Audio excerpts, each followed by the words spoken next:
रामपुर, एक छोटा सा गांव जहां सुबह की हवा में मिट्टी की खुशबू, मंदिर की घंटी और खेत में काम करते लोग, सब कुछ एक अलग ही सुकून देता था।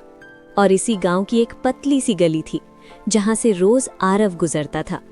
आरव शहर से कुछ सालों के लिए गांव वापस आया था। दिल तो शहर में था, पर यादें तो यहीं कहती थीं। उसके घर के सामने एक पुराना बरगद का पेड़ था और उस पेड़ के ठीक सामने रहती थी गौरी।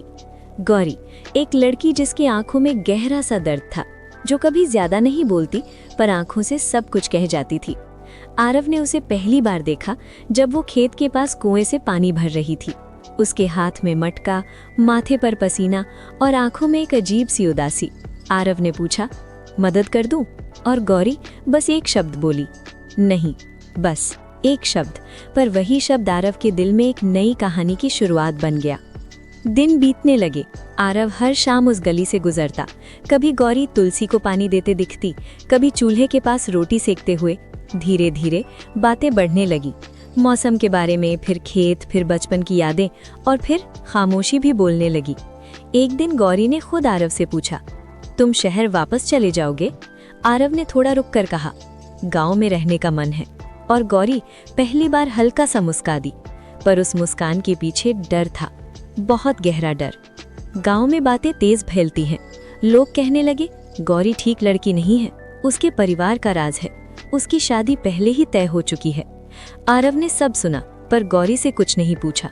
एक रात जब पूरा गांव सो रहा था, गौरी खुद आरव के दरवाजे पर आई, आंखों में आंसू और आवाज कांपती हुई, तुम मुझसे दूर चले जाओ आरव। आरव घबरा गया। क्यों? गौरी ने सिर झुका लिया, क्योंकि अगर तुम पास रहे तो तुम भी टूट जाओगे। अगली सुबह गांव में हंगामा था। पंचायत बैठी और बात आरव और गौरी की थी। गौरी के पिता ने गुस्से में कहा, इस लड़की की वजह से हमारी इज्जत मिट्टी में मिल जाएगी। आरव खड़ा हुआ, मैं गौरी से प्यार करता हूँ। पूरा गांव सन, और गौरी ने जोर से कहा, बस तुम चुप रहो आरव।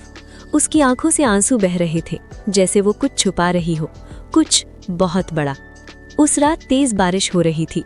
आरव अपने कमरे में बैठा था जब किसी ने खिड़की से एक कागज फेंका, एक चिट्ठी, गौरी की लिखी हुई। आरव, अगर तुम्हें सच पता चल गया ना, तो तुम मुझसे नफरत करने लगोगे। मैं तुम्हें खोना नहीं चाहती, इसलिए मैं खुद ही गायब हो जाऊंगी। आरव का हाथ कांप गया। बाहर देखा, गौरी बारिश में भीगती हुई गांव के बाहर जाती दिख रही थी। आरव दौड़ पड़ा। गांव के बाहर पुराना पुल था और बारिश का पानी तेज बह रहा था। गौरी वहां खड़ी थी। आरव ने चीख कर कहा, रुको गौरी। गौरी ने पलट कर देखा, आंखों में प्यार भी था और मजबूरी भी। और बस तभी पुल के नीचे से किसी गाड़ी की आवाज आई। गांव के कुछ लोग मशाल लेके आ रहे थे, और गौरी ने एक आखिरी बार आरव की तरफ देखा, जैसे वो कह रही हो, हर प्यार को अंजाम नहीं मिलता आरव। और फिर कहानी यहीं रुक जाती है। न पता चलता है गौरी ने क्या किया, न ये कि आरव उसे रोक पाया या नहीं, न ये कि गौरी का सच क्या था। बस एक अनजानी कहानी, एक सस्पेंस, और दिल में एक खामोश सा दर्द। गांव की गलियां अब भी वही हैं, पर कहानी अभी भी अधूरी है।